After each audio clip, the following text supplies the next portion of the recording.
Cricket रसिक हो नमस्कार. मी विवेक कुलकर्णी.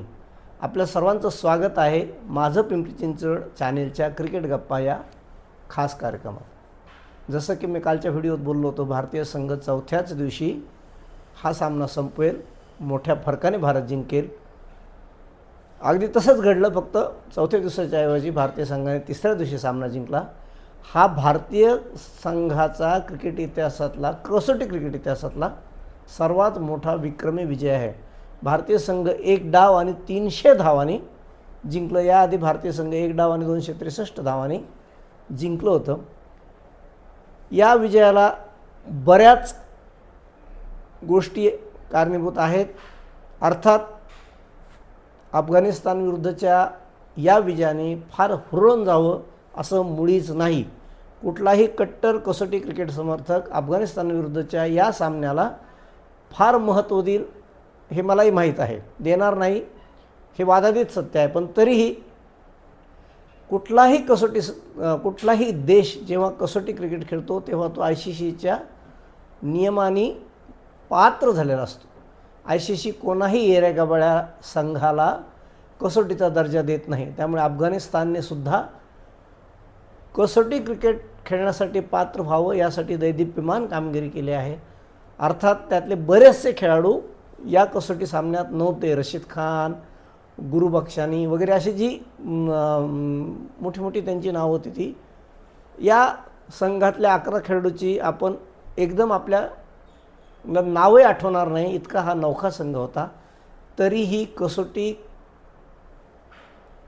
इतिहासातला विजय हा विजयच असतो.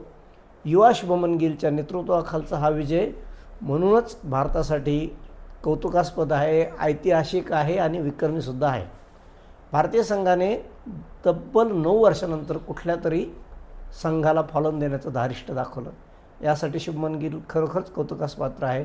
भल्या भल्या कर्णधारांनी जे केलं नव्हतं ते युवा शुभमन गिलने करून दिलं होतं. तर ऑस्ट्रेलियाने फॉलोन दिल्यानंतर सलग ऑस्ट्रेलिया 2 वेळेस मोठ्या फरकाने हरला. त्यानंतर कसोटी क्रिकेट खेळणाऱ्या कुठल्याही संघाने फॉलोन देण्यासाठी फारदा विचार केलेला आहे, फॉलोन देण्याचं टाळलं आहे. हा सगळा कटू इतिहास शुभमन गिलने पुसून टाकताना आपल्या युवा गोलंदाजांवर, तुलनेने अनुभवी गोलंदाजावर विश्वास ठेवताना कर्णधार म्हणून मी वेगळा विचार करू शकतो हे अधोरेखित करून दाखवताना एक नवा संदेश दिला आहे की तो भारतीय संघाचा युवा नेता असला तरी विचारी आहे, यशस्वी ठरू शकेल. या कसोटीत जसं मी म्हटलो ऐतिहासिक गोष्टी आहे, तसं हा भारतीय संघाने तब्बल 9 वर्षानंतर फॉलोन दिला आहे. त्यामुळे फॉलोन दिल्यानंतर अवघ्या तिसऱ्या दिवशी आणि विक्रमी विजयाने विक्रमी फरकाने भारतीय संघ विजयी झाला आहे. या कसोटीमध्ये KL राहुलने आपलं 12वं शतक केलं, शुभमन गिलने 11वं शतक केलं. कर्णधार म्हणून त्याचं 6वं शतक होतं. कर्णधार म्हणून त्याने सर्वात वेगवान 1000 धावाही केल्या. आणि मानव सुतार या 23 वर्षीय युवा गोलंदाजाने कसोटी क्रिकेटमध्ये गोलंदाजी करताना आपल्या पहिल्याच षटकातल्या 4थ्या चेंडूवर विकेट घेत ऐतिहासिक कामगिरी केली. जवळपास 100 वर्षापासून क्रिकेट चालू आहे. भारतीय संघाचा मानव सुतार हा 319वा कसोटी खेळणारा खेळाडू ठरला. तुम्हाला आश्चर्य वाटेल, आपल्या कसोटी कारकिर्दीची सुरुवात करताना पहिल्याच षटकात विकेट घेणारा मानव सुतार हा फक्त 8वा भारतीय गोलंदाज ठरला आहे. फक्त 8वा. याआधी आणि पहिला गोलंदाज कोण आहे माहिती आहे? मोंटू सिंग. 1948 साली त्यांनी वेस्ट इंडिज विरुद्ध अशी कामगिरी केली होती. त्यानंतर चेतन शर्मा आहे, WV रमन आहे, टिनो योहानन आहे आणि चेतन शर्मा होता पाकिस्तान विरुद्ध. आणि आज मानव सुतार 8वा असा पराक्रम करणारा गोलंदाज ठरला. याचसोबत मानव सुतारने पहिल्या डावात 6 बळी घेतले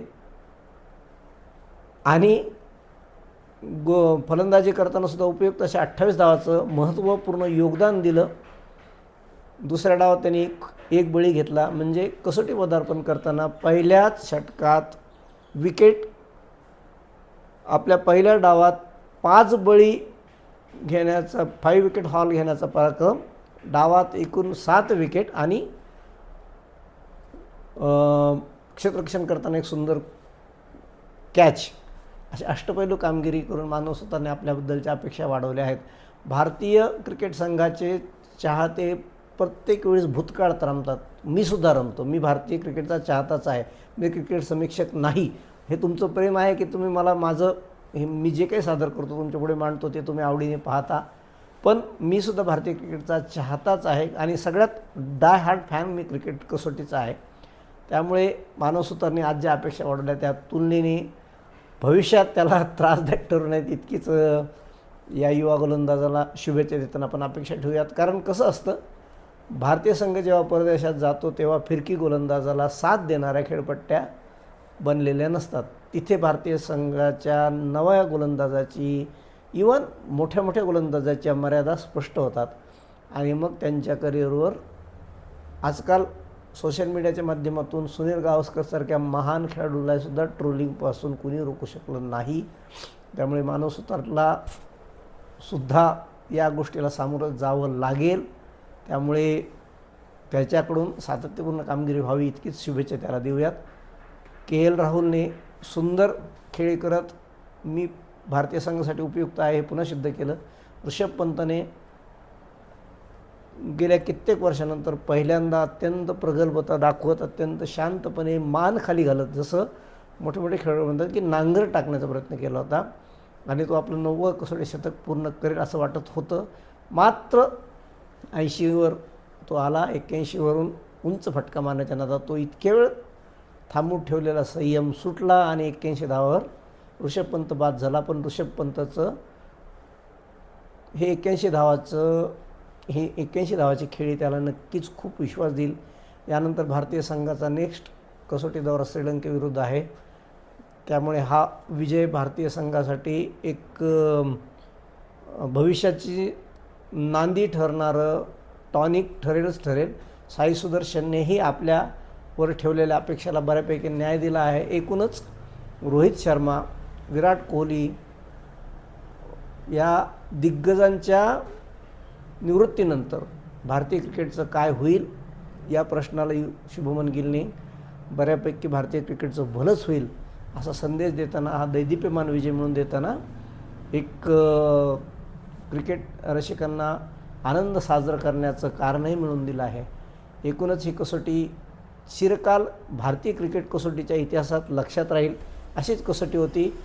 अर्थात अफगाणिस्तान विरुद्धच्या विजयाने इतकं होऊन जायचं का हा प्रश्न राहतो. अफगाणिस्तानच्या खेळाडूंच्या अपयशाला आपण कमी न लेखता भारतीय संघाच्या बलाढ्य आणि विक्रमी कामगिरीपुढे ते युवा संघ कमी पडला इतकाच साधा सोपा आणि सरळ अर्थ यातून काढूयात. अफगाणिस्तानच्या संघात खूप युवा खेळाडू आहेत आणि आपला शेजारीच राष्ट्र आहे. त्यामुळे अफगाणिस्तानच्या ही कसोटी कारकिर्दीसाठी खूप खूप शुभेच्छा देऊयात. भारतीय संघाच्या मानव सुतारसह शुभमन गिल या युवा कर्णधारासह साई सुदर्शन, KL राहुल, वॉशिंग्टन सुंदर आणि एकूणच संघातल्या प्रत्येक खेळाडूचं मनापासून अभिनंदन करून आपण हा व्हिडिओ थांबूयात. आपल्याला हे क्रिकेट समीक्षण कसं वाटतं याबद्दल आपल्या प्रतिक्रिया आवर्जून नोंदवाव्यात. तुम्ही आता हजारोच्या संख्येने व्हिडिओला पाहता, ही माझ्यासाठी खूप मोठी गोष्ट आहे. आपल्या जशा प्रतिक्रिया येतील, जसं आपल्या सूचना येतील, जसं आपलं मार्गदर्शन येत जाईल, आपला व्हिडिओ, आपलं क्रिकेट समालोचन, आपलं क्रिकेट गप्पा अधिकाधिक सकस होत जाईल.